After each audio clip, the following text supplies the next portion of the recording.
Today we're going to take a look at the adjustments module within the Control Center. To navigate there, I'm going to click Point of Sale, Inventory, and then Adjustments. Under the Adjustments tab, this is where we can perform adjustments. Adjustments are when you need to make quantity on hand changes to your items for whatever purpose, whether that be they came in on an invoice that was broken, or there's something expired, or maybe the count was just off and you need to adjust it from that point and you didn't want to use a spot check.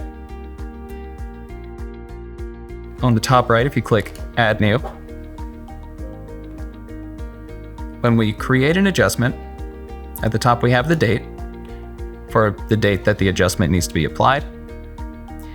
We have a memo for adding in any notes for the reasoning as to why this item is being adjusted. Underneath that, we have the locations that we get to select for which location is receiving the adjustment.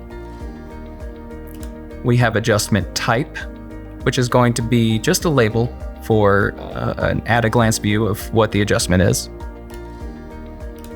And then adjustment reasons, so additional notation for whatever reason this item needs to be adjusted.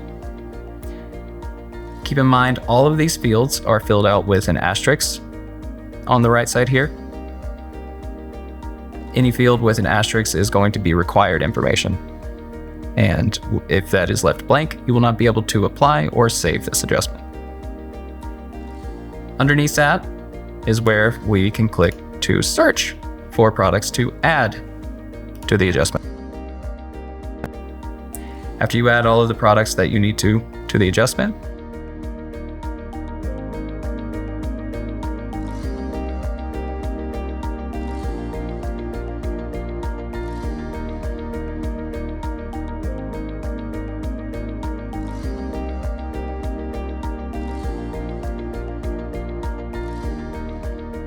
on the top right, we can apply and create a new adjustment. We can apply the adjustment.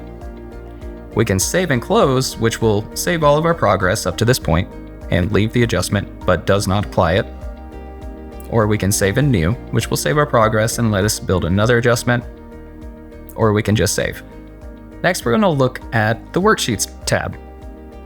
Clicking into the Worksheets tab here. This tab is going to contain a list of worksheets that are in progress and have been completed previously. If we want to create a new worksheet, on the top right, we'll click Add New. When on this screen, we can select the type that this worksheet is going to be for, whether it's for damaged product or just a standard return, the location for this worksheet, and then lastly, the vendor that this worksheet will be tied to. Once we have all of those parameters filled out, on the top right, we can create the worksheet. And then it takes us to the actual worksheet page itself.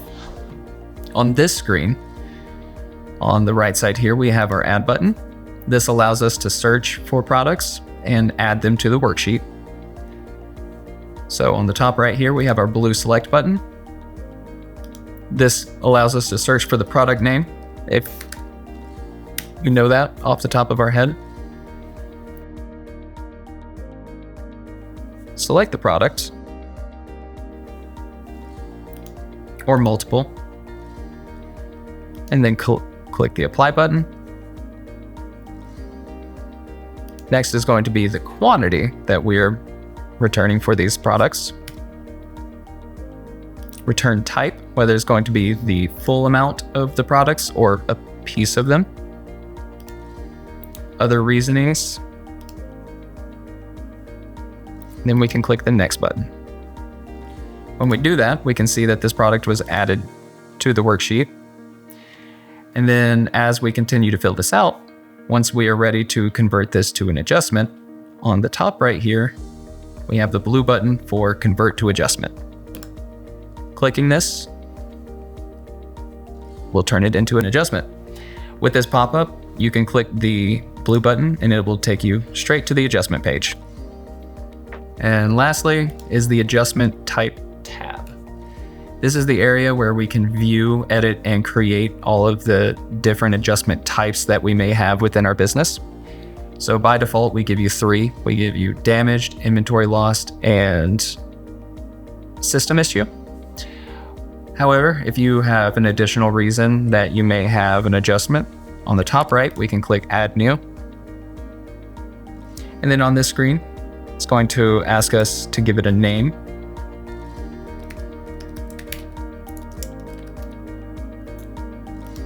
And then if we have any specific accounting code within a third-party accounting software that we use to keep track of these types of adjustments, we can assign that code here. And then whenever we do accounting exports, this adjustment type would be logged under that account code. And that's how you create an adjustment type.